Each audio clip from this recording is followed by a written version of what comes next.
Hello and welcome to the lecture on JavaScript. In this lecture, we are going to learn about the operators in JavaScript. So let's start. So operators, as we all know, operators are basically used to perform the operations on a data, where data is also called as operands. The JavaScript supports various types of operators. First, arithmetic operators. Basically, they are used to perform the mathematical operations such as addition, subtraction, multiplication, division, etc. Then, the assignment operators. They are basically used to assign the value to some variable. Then, the increment and decrement operators. They are basically used to change the value either by +1 or -1. Then, if we want to compare the value of two variables, then we use the comparison operators. In order to take some logical decisions, we use the logical operators. While there is one special operator that is basically called as the ternary operators, where we generally deal with three operands. So let's start with each operator. So the first type of operator is called as arithmetic operator. So as we know, they are basically used to perform the mathematical operations. So JavaScript supports the following arithmetic operators. Addition, it adds two values. Subtraction, basically subtract two values.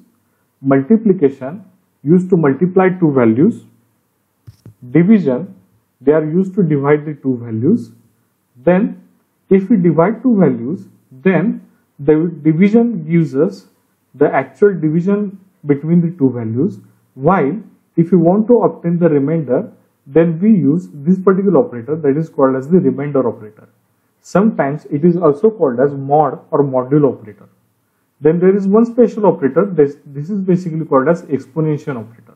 So let's see the example of all arithmetic operators.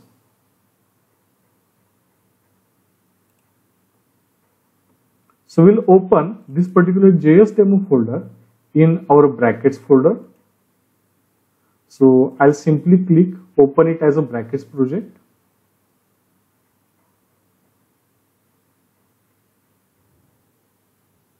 Now as you can see, it contains two files. One is index.html and other is test.js. Now let's refer the test.js in index.html. So simply I'll write a script tag and source from JS folder. We have written the file as test.js. Now let's run our web page. Now currently, as you can see, the test.js is currently empty. So our web page will not show anything. Now inside test.js, we'll simply write alert just to check whether our JavaScript works or not.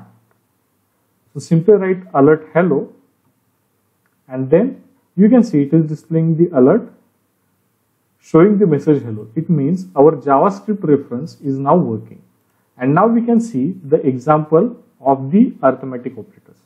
So let's declare two variables as a, and the value of the variable will be 10.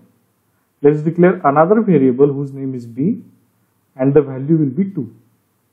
Now, let's say we have to perform the various arithmetic operations such as addition, subtraction, multiple, division. So we'll declare variables for each of these. So let's say add will be the variable which will store the addition of two variables. Similarly, sub will be another variable which will store the subtraction of the two variables. Then multiplication will be storing the multiplication of a and b. Similarly, division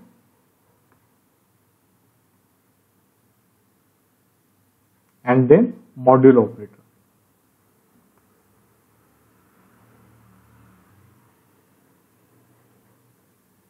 Then we alert each values. So let's say addition is nothing but add, and we'll simply copy these lines to below. Then we want to modify, instead of addition, one has to be written as subtraction. Then another will be multiplication. And then division.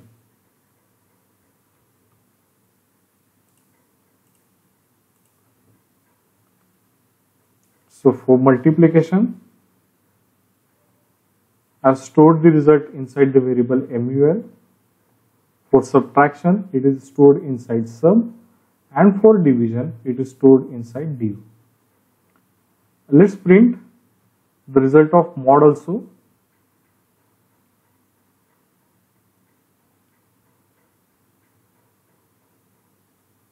And since it gives me remainder, I'll write here it as remainder.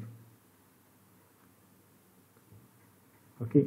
Now, as we know the arithmetic, the addition of 10 and 2 will be 12.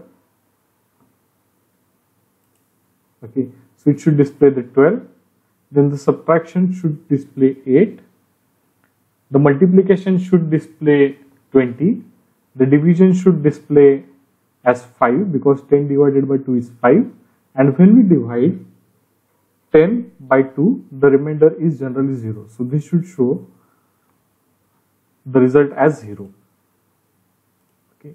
Now, as you can see here, it's showing us the result. So let's refresh the page once again. So as you can see, the addition is 12, subtraction is 8, multiplication is 20, division is 5, and remainder is 0. Now, one special operator that we want to see is the exponential. So let's say let val is equal to a. If I write a star b, then it will be interpreted as a into b. Now, if I write a star star b, it will be interpreted as a to the power of b. It means the value of a is 10 raised to the value of b, which is 2.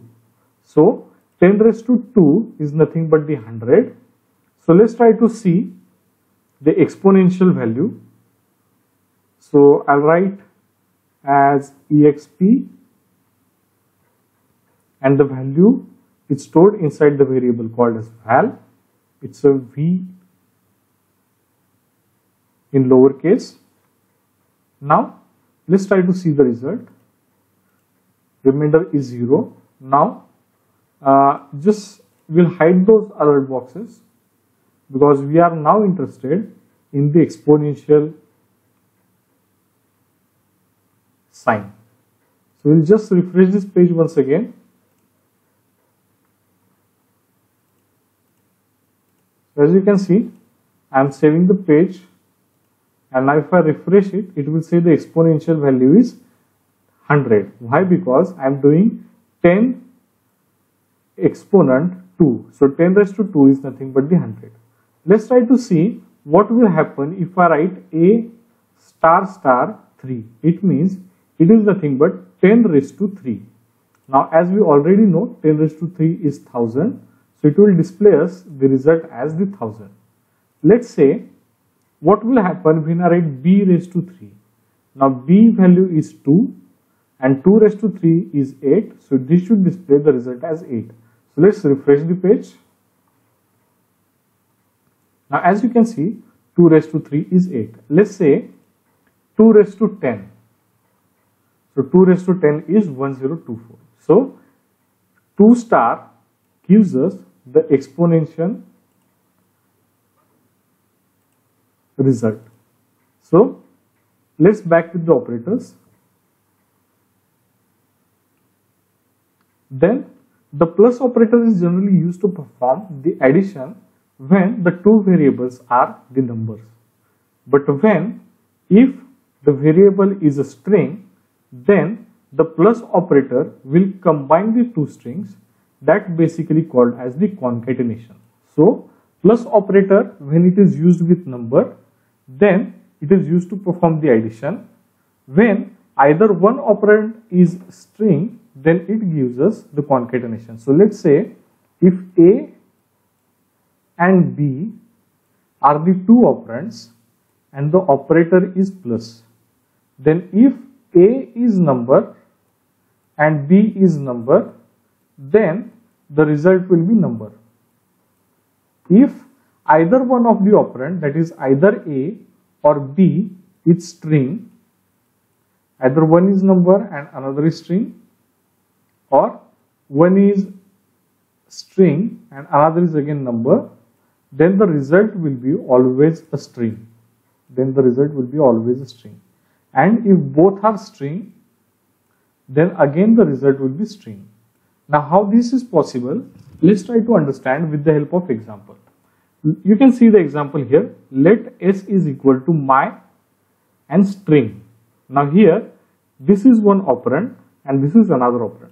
Now both the operands are string, and if I am using the plus operator with string operands, it will basically combine the two strings in order to form a one string which will be stored inside S, and this will result into the my string. Now similarly, if you see here the 2 is a number and 1 is a string. Remember, when we learned the string data type, we saw that the string can be represented either in double quote or in single quote also. Now here the 2 is a number which is added with the string. Now when we append number with the string, the number will be considered as a string also. Now 1 combined with 2 will give us the result as a string, which is nothing but 12. Now this 12 is not a number, this is basically a string. Similarly, in reverse way, if we see this example, 2 is number and 1 is string. Now number is operated with string, hence the number is again converted to string. So 2 as a string concatenated with 1 as a string will give us a result as 21.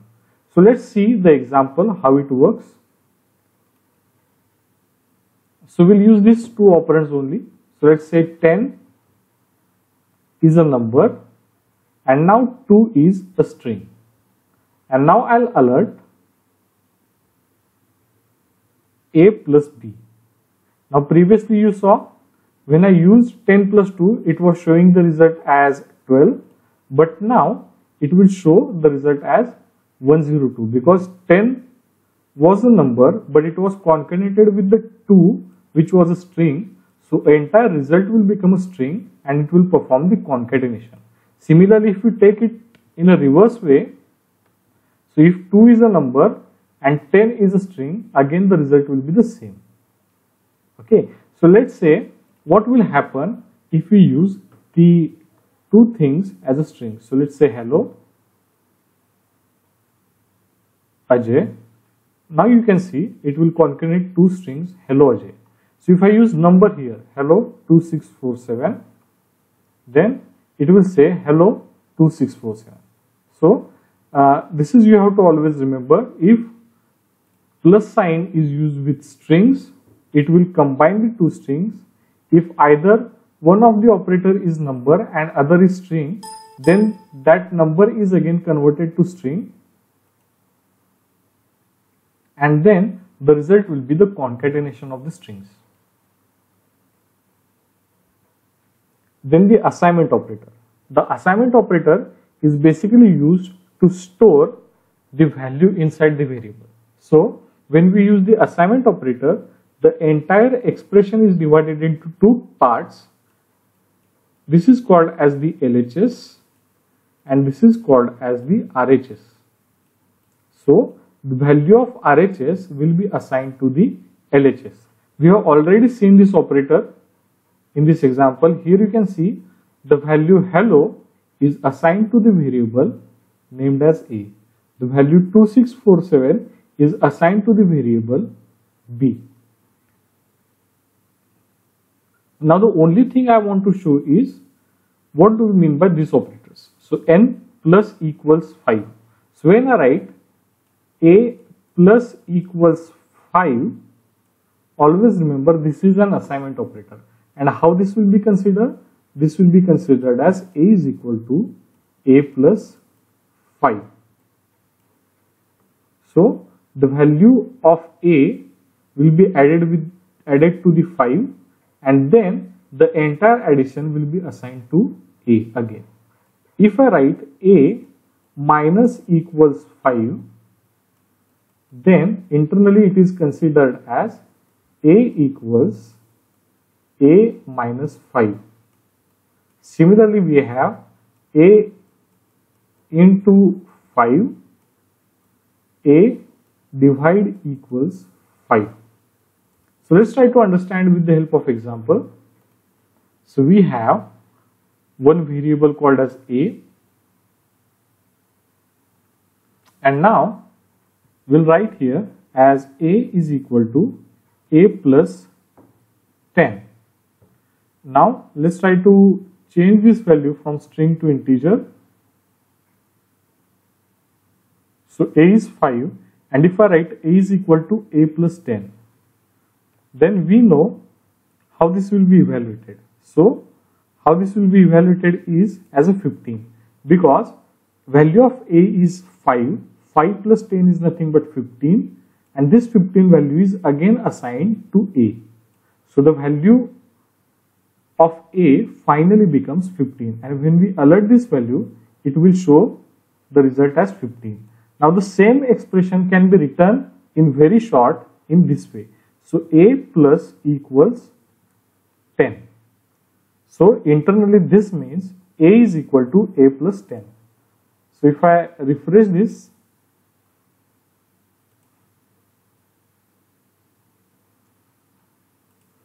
let me refresh this. So if I refresh this, here you can see again I am getting the result as 15. So let's say a plus equals 10. Then I'll again modify this. A minus equals 2. As you can see, a plus equals 10 means a is equal to a plus 10, that is 15. Now the value of a here has become 15. But when I write a minus equals 2, it is internally means a is equal to a minus 2. Now the value of a has become 15, and 15 minus 2 is nothing but 13. So this will show us the result as 13. So 13. Now again, if I write a star equals 3,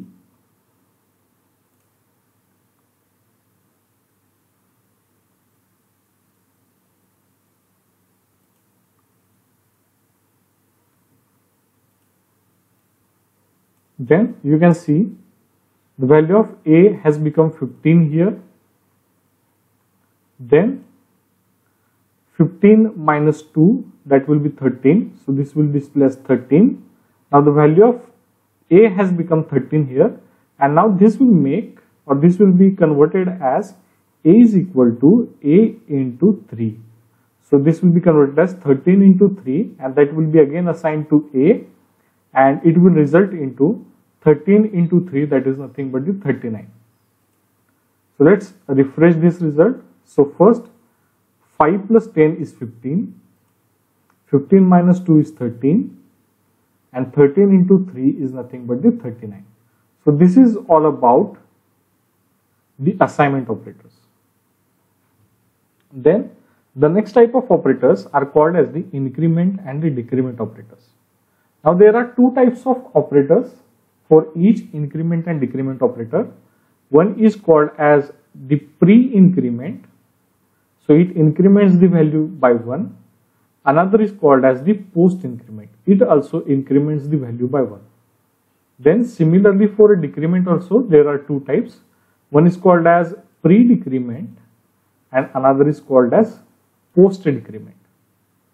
Now either pre-increment or post-increment will increment the value of variable by 1. Either it's a pre-decrement or post-decrement, it will decrement the value of the variable by 1. Now why there are two operators or two types of each increment or decrement operators are given. So always remember, when I say pre, it means I first change,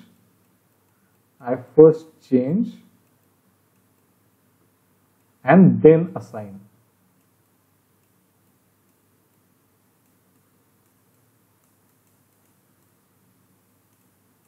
When I say something as post, it means first assign and then change. Okay, so let's try to understand it with the help of example.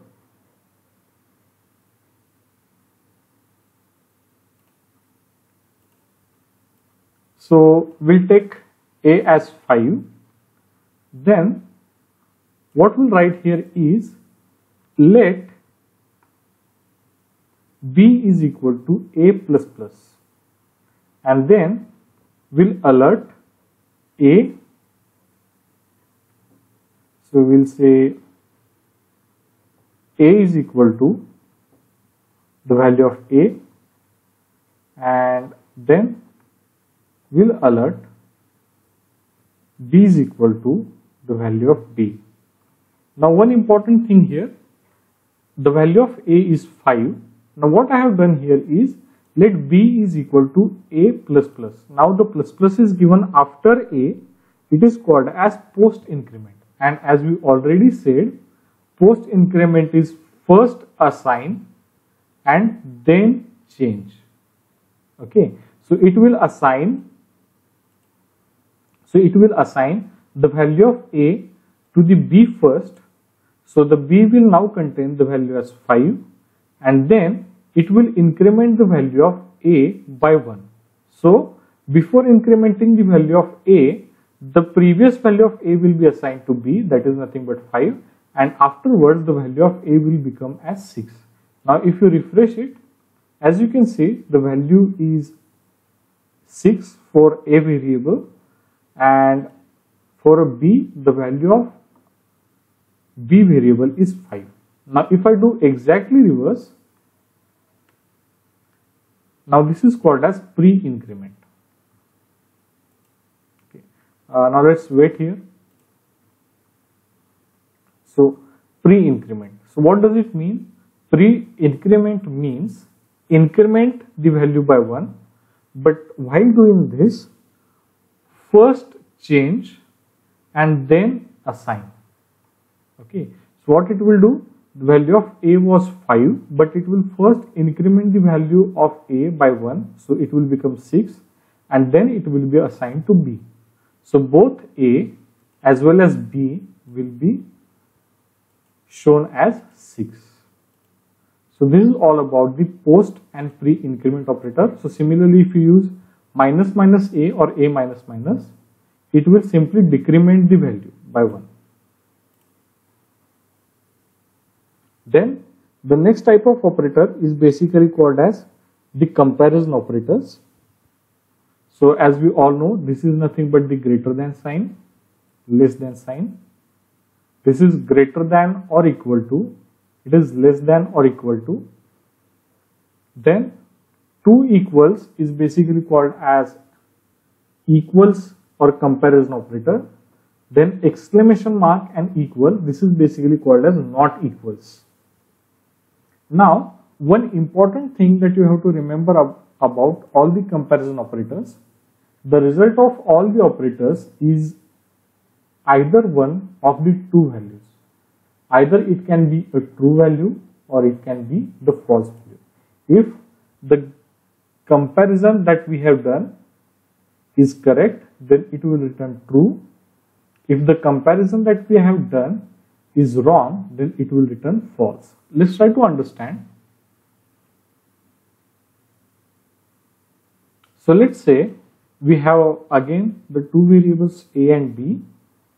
Now A is 5 and B is also 5. Now we'll alert the result of two comparisons. So A less than B. Now the thing is, A is neither less than B or nor greater than B. It is equal to B. So this comparison is wrong. So as this comparison is wrong, this will return a result as false. Now when I write A less than or equal to, now it will return true. Now why this is? It will say if A is less than B, no, but this sign is basically called as less than or equal to. Even if the A is not less than B, A is equal to B. So that's why this will return the result as true. Similarly, we can say A is greater than B. This will return the result as false because A is not greater than B. And if I write A is greater than or equal to B, A is not greater than B, but A is equal to B. So that's why it will return true. Similarly, if I write 10 here, so 10 is greater than B, so it will return true. Then if A not equal to B, since these two values are not equal, it will obviously return as true. If say I'll make the value of B is also 10, then these two are equal, so this comparison is false. So this will return the result as false.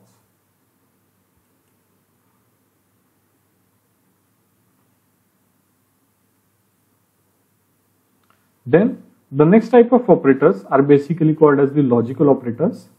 They are used to store the logical results. So the logic gates that you have learned, the same kind of operations, they will be used to evaluate. So let's see how the logical operator works.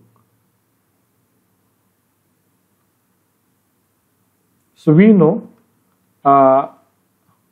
logical operator works on true and false values. Now let's say A and B. Now we know ANDing means I only answer is true if any one is true, otherwise it is false.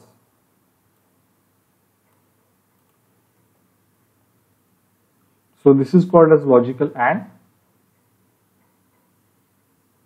This is called as logical OR. It's called as logical XOR is not working on my keyboard. Then use logical NOT. Now you can see here